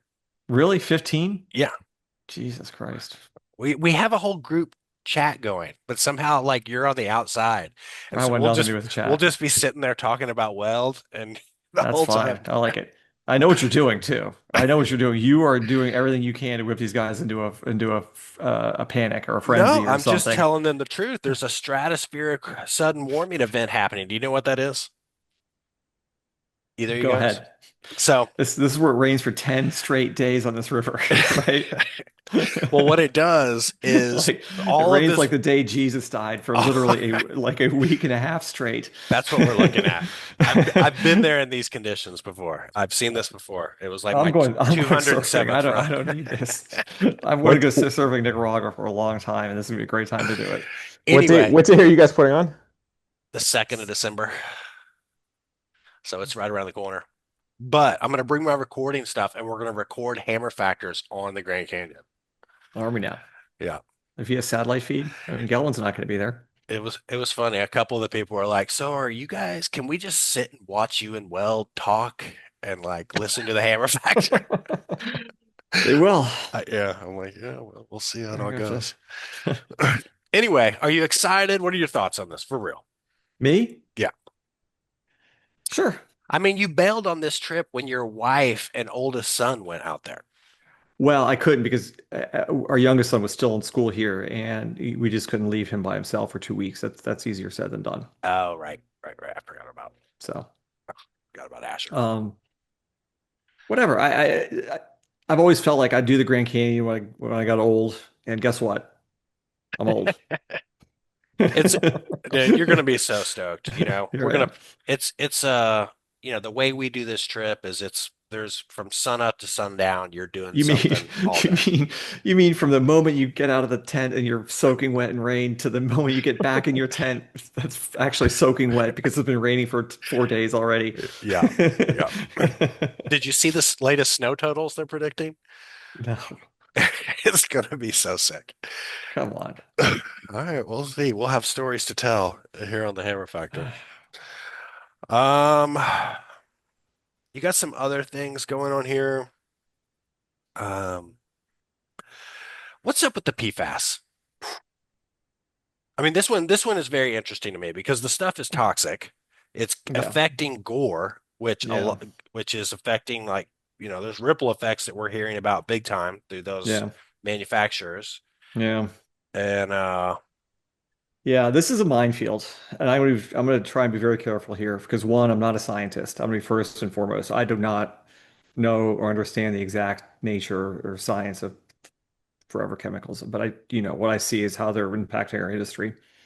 Um, but yeah, I mean, for those of you who haven't heard, I'm at this point, it's probably, I assume most everyone knows about this, but there's suddenly alarm bells are being raised about what people are calling forever chemicals. These are these fluorocarbon chemicals that are basically used to make water beat up on stuff or to prevent water from absorbing into things. Um, Teflon, and what's that? kind of like basically like a form of Teflon. Teflon, ski wax, Yeah. popcorn bags, Scotch guard on sofas, upholstery, firefighting foam. Actually, for whatever reason, is full of fluorocarbons. It appears in all different kinds of industrial uses and commercial products. Where it's impacting us, of course, is primarily in waterproof, breathable fabrics, like the stuff you get in a dry suit or a rain jacket or a ski jacket, or things like that. And the fluorocarbons in a waterproof, breathable garment can appear in one of two places. The most prevalent place for these fluorocarbons to appear is in the durable water repellent finish that's on the outside of these garments. So what that is when you make a waterproof breathable fabric, as the fabric's finishing, the mill would spray this coating on top of the shell fabric, which is on the outside, just a sort of like at the very last step. This coating on there is durable water repellent finish, and that water repellent finish lets water bead up on the surface of the jacket, um, or this dry suit in this case, or whatever. And what that does is it prevents water from soaking into the yarn on the outside of the jacket. Because when water soaks into the yarn of the jacket and the jacket starts to kind of get wetted out, these dry suits, for instance, stop breathing. The mechanism by which water for breathable fabrics function, they don't really work that well when the jacket's soaking wet. And typically, when it's wetted out, it's very cold because it's cold water, presumably, and you get really bad condensation in the suit. And the result is that because the jacket's really damp on the outside, you're damp on the inside from condensation because the jacket's not breathing or you're sweating. You start to think that this jacket's leaking this dry suit's leaking right through the fabric. It's soaking right through the fabric. And people talk about like reapplying the DWR to make the jacket waterproof again. This has nothing to do with the waterproofness of this jacket. This has to do with the breathability of the suit no longer functioning and condensation occurring. Anyhow, so that's one place these fluorocarbons can appear in a dry suit. The second place, and the more kind of trickier one, is they put fluorocarbons in the mid layer. That is the waterproof breathable laminate itself. The thing that actually makes the jacket waterproof and breathable. Basically, and once again, this is simplifying the matter, but the engine by which waterproof breathable barriers work uses fluorocarbons to do its thing, right? And fluorocarbons generally create what's called surface energy. They make water beat on things. It's a good way of chemically moving water around, more or less. So, as an industry, we've known that the DWR on these jackets is a problem because it's the stuff that actually washes off. It doesn't last that long. Years and years ago, we had very, very strong DWR coatings there, and they'd last many seasons.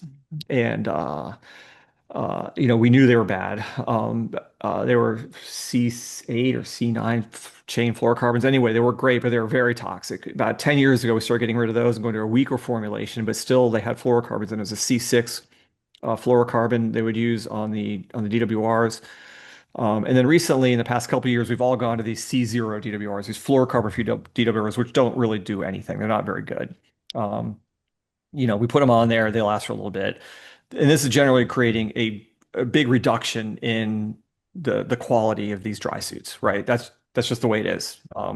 Maybe at some point we'll devise a water repellent finish that doesn't have fluorocarbons that was as good, but we don't have one yet. I mean, there are things out there that they're working on, and there's some new technologies, but no one's really found anything that's great. Anyhow, as an industry, as we've done, those are gone. So we can sort of take the fluorocarbon DWRs off the table because that's you can't even really get those even if you want them anymore.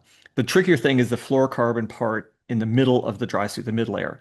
There are two basic different ways to make a waterproof breathable laminate. One's Teflon based, like Gore-Tex, and one is PU based, like the ones that we use, right? So most waterproof breathable laminates fall into either one of those two camps, Teflon based laminates or polyurethane based laminates.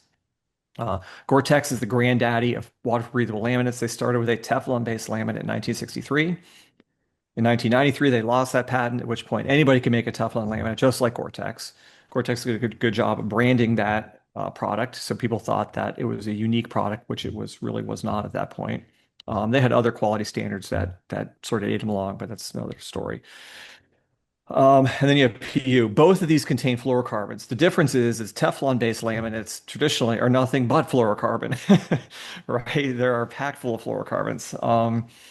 And back in the old days, like an old Gore-Tex suit from 20 years ago, the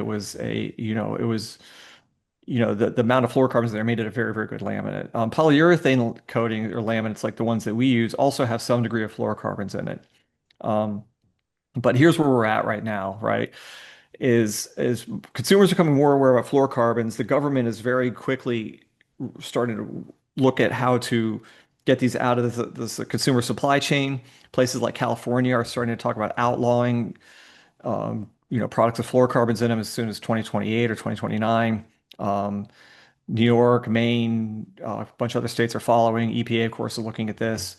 Gore-Tex itself is in a bunch of trouble because for years they made Teflon-based laminates in their factory outside of Baltimore, and they're being sued right now for toxic poisoning of the land or whatever in Maryland. I don't even think they even sell a Teflon-based laminate at all anymore. So what Gore-Tex has replaced it with at this point is an extruded polyethylene.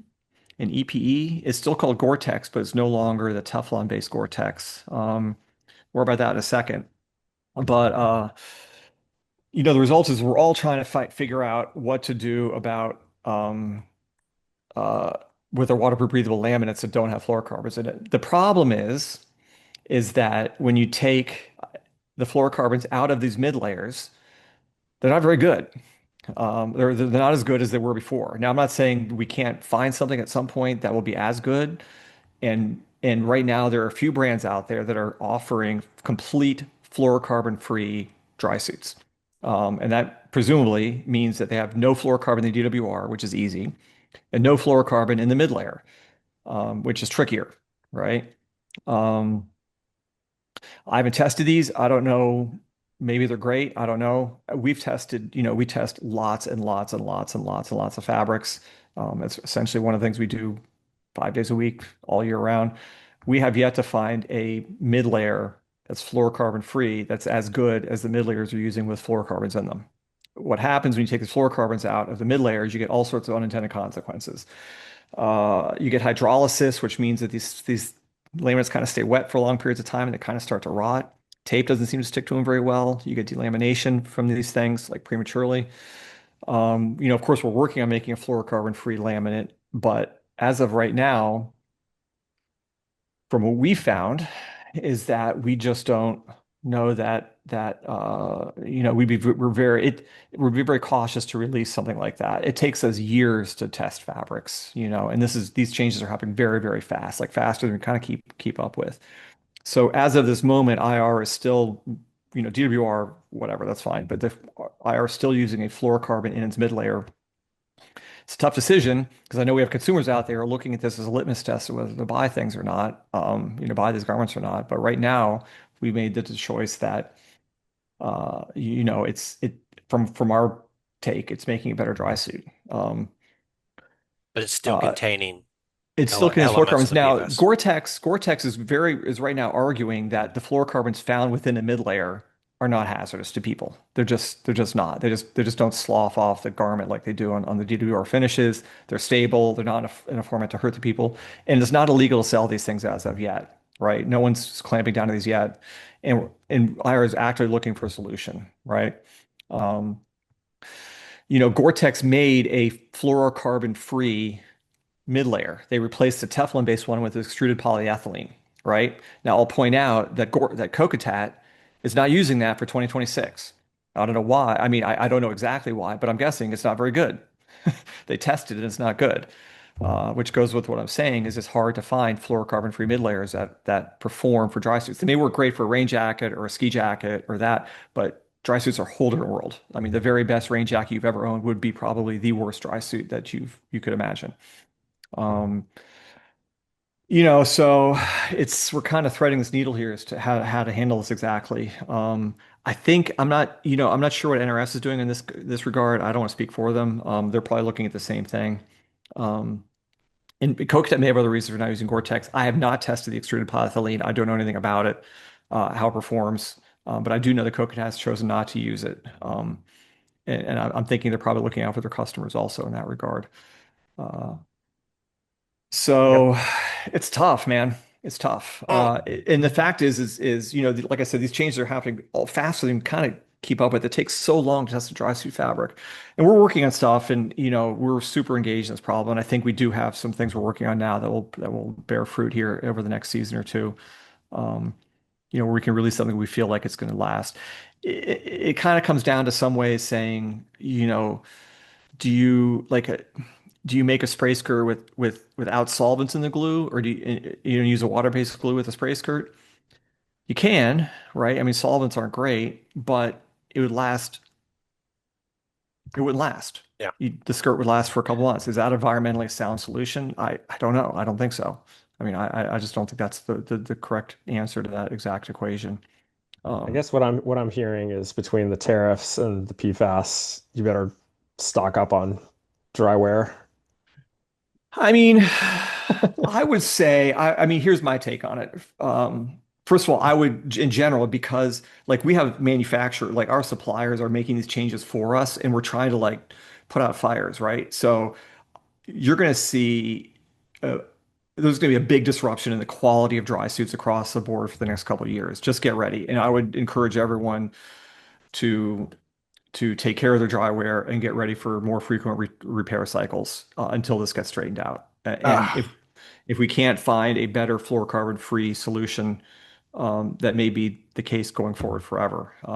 I don't think that's the case. I do think we can find an answer that's going to be as good. It just takes a long time to get there and some very patient fabric manufacturers to help us get there. And I'll point out, we do have some brands making fluorocarbon free products, and I have not tested them yet, so I don't know. They may be onto something, or they may have reached a threshold where they say this is good enough and addresses this problem. Because as a company, you're like, I know customers are worried about this. We do have some customers concerned about this, and you have to be like, how do you factor into the equation of selling these things? Um, this is fascinating. It's going to have to be something we follow here. yeah, it's interesting. I have a 2005 Gore-Tex dry suit that's still pretty damn dry. Gore-Tex used an older school Gore-Tex, which they can't really get anymore for the reason I just described. And Gore moved to a Gore Pro a few years ago. I think that was sort of an answer to the patent running out. They wanted to keep their their patented product line fresh, like Claritin, whatever, when the Claritin patent ran out. But the old Gore was quite good. There's no doubt about it. But that is no longer available to regular consumers anymore, as far as I know. Um, Well, you can do yeah. without it. We used to peddle wool sweaters, you know. Yeah, I don't know. Like the laws are super confusing too. No one's really clear on exactly what this means. It's not clear that the fluorocarbons in the mid layer are dangerous, or if they are, what that means exactly. I mean, obviously Gore has a lot invested in this. So they're arguing they're not. Um, if you read the laws, it's very hard to figure out exactly what they mean by illegal. They're saying parts per million, but they're not talking about the weight of the garment or just the mid layer or the fabric itself. It's a lot of uncertainties. And furthermore, how does this process work? Do we like to ship garments to California? Is there a certification process? Who's managing this? Who's policing this on the storefronts? Who's checking for fluorocarbon content? Who's litigating this? I mean, do they have, inspectors with kits checking for this? Yeah. What's this mean to the cost of the end cost of the product? Um, the fact is that in dry suits and other hard use equipment like this, the fluorocarbons are not illegal yet, right? We still have a few more years before they're forbidden to sell. So I think there's some recognition that they do that we need a little window to get this figured out before they shut it down. And I'm trying to we're trying to do the right thing. That's all I can say about it.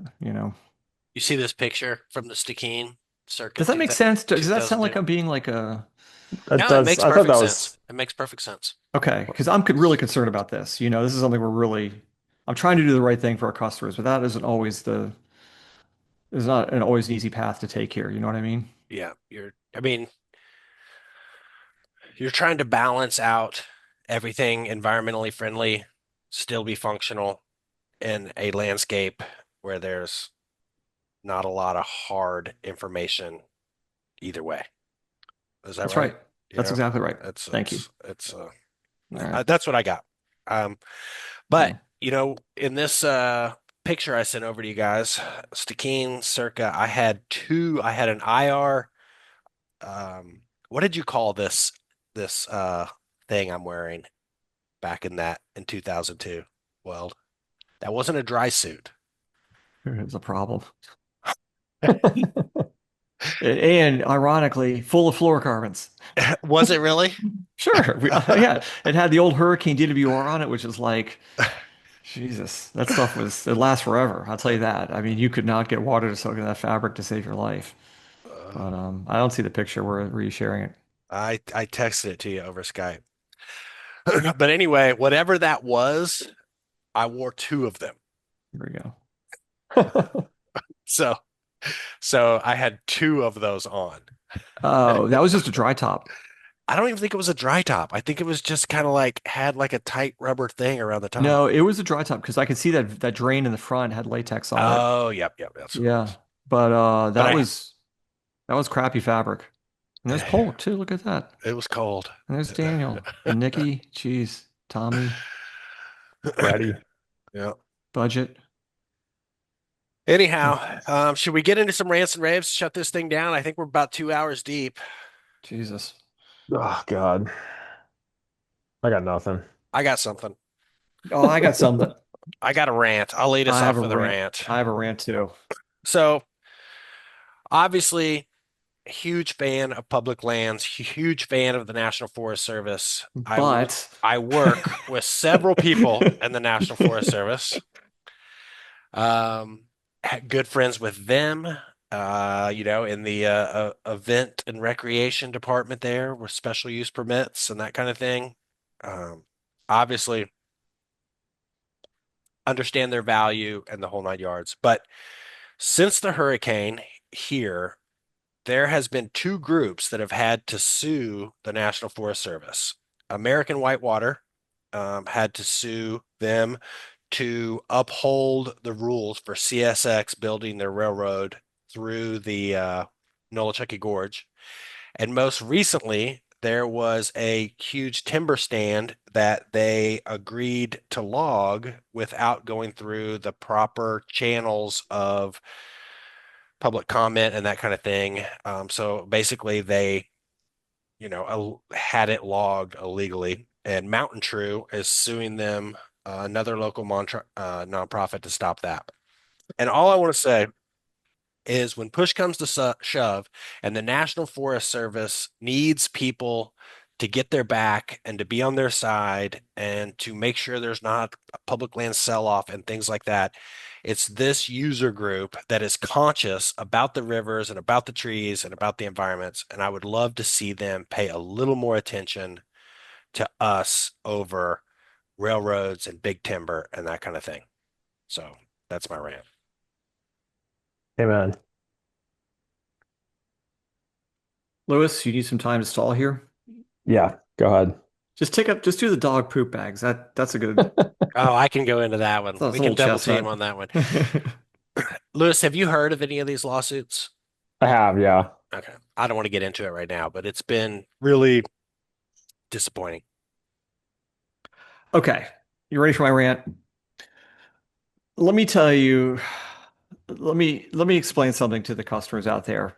You can go on these Chinese websites like Alibaba or whatever, and you can find dry suits and spray skirts. In fact, you can find pictures of dry suits and spray skirts taken from our website with the logos taken off of them and sold as dry suits and spray skirts. And you may interpret that as the factory where we are getting our dry suits and spray skirts from, and assuming that whatever they're charging for these products are what we pay for these products. Or you may be under the, which is completely not true. Or you could be thinking that this is you're getting the same quality dry suit as you're getting from a reputable manufacturer, which is also not the case. Now, listen, if you want to buy a $300 dry suit, uh, and you think that's a good value proposition, I'm not going to argue with you. But I'm telling you, when you buy a $300 dry suit, you are getting a $300 dry suit, nothing more, right? And you can send it when it starts to fall apart. You can send it to us for repairs, but we will not repair it because we have not yet seen one of these that is even worth repairing because they are literally falling apart. Um, so uh, let's just cut it out with the idea that first of all, these are IR products because they look like IR products, and you found the factory where we get these things from. False. And that you are pulling a fast one on everybody by ordering these and getting the exact same quality dry suit that we've been making. Which is also not true. If you knew how hard it was to make a dry suit for whitewater kayakers and how much work goes into that at every step of the way, you would be as disappointed as I am in some of the chat you see online regarding these products. But I'm on the that's my rant. website right now. These look pretty good. I love it. I love it when you see the pictures from our website. They've got some stylish girls versions here too. Pretty close to your colors. Yeah, you can see Coconut ones on there, and I've seen some like palm. I've seen palm dry suits on there, you know. It's a bit much. Well, It's a good bit shit ain't much. free and free shit ain't good. I'll tell you that. Um, Well, Lewis, shut us down. Man, I'm just drawing a complete blank. you knew this was coming. Come on, rave about I something. forgot. We haven't done this in so many years. I forgot that this is how we do this. I promise if you're listening, we'll clean it up for the next show. Oh, God. Thank you. We're gonna get Lewis a microphone. Weld's gonna get rid of his earbuds. It's not like I usually don't have something to I have rant a real about. mic. How's this? Sounds great. Sounds Lewis, I know you can do it. There's 7 people listening right now who are Mhm. on the edge of their seat. I got nothing. I mean, it's a joy to be back with you guys. I will rave about the Hammer Factor's return. Woohoo! All right, we'll let that slide. We need to come back next time with a guest. Yeah, we do. I'd love to get real North Fork representation. It'd be fun to hear from some of these rally crew people. I'd like to catch back up with Ben Kinsella to see what he's doing about paddles. To me, the paddle market is super interesting. It would be fun to get the newly hired public engagement person from Rally Crew on and grill them. You know, I don't think grilling is the term we're going to use to try to get people on board. I think a free-flowing discussion of ideas. Oh man. we need to get into the age-old question of boat length How about offset? for events. Oh Offset, God. because, I had this conversation with Dane, and, we did 10-foot limit in the race this year, Mhm. and he is totally against that.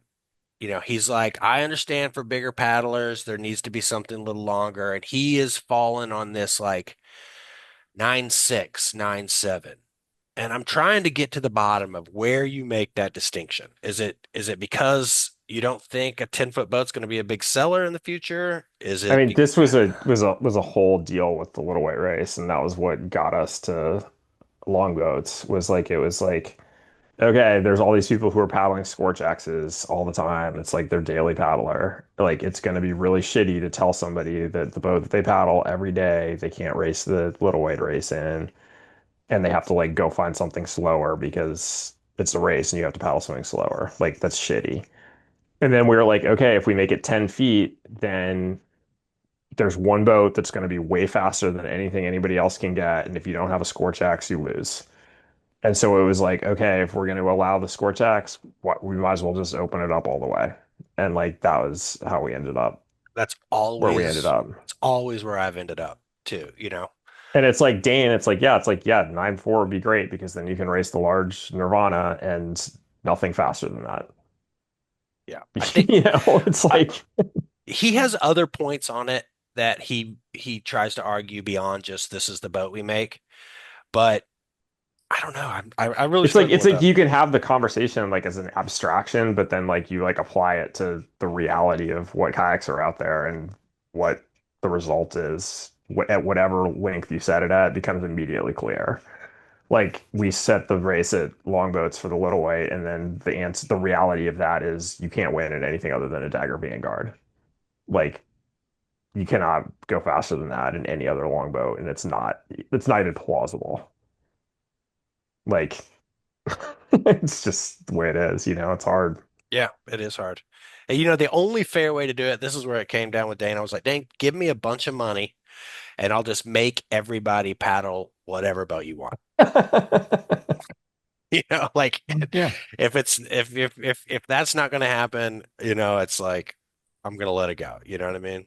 Like, so I don't know, but it's an age-old question. It keeps coming up. We'll have to get Dane on to give his shtick because he has a stick about it. I want to get Noria back on too. We hung with her a bunch in Europe, and she's doing some really amazing projects right now. She has one going on in the Himalayas that I'm fascinated with. Have Okay. All right. you guys heard about that? The trip she's doing? I have not.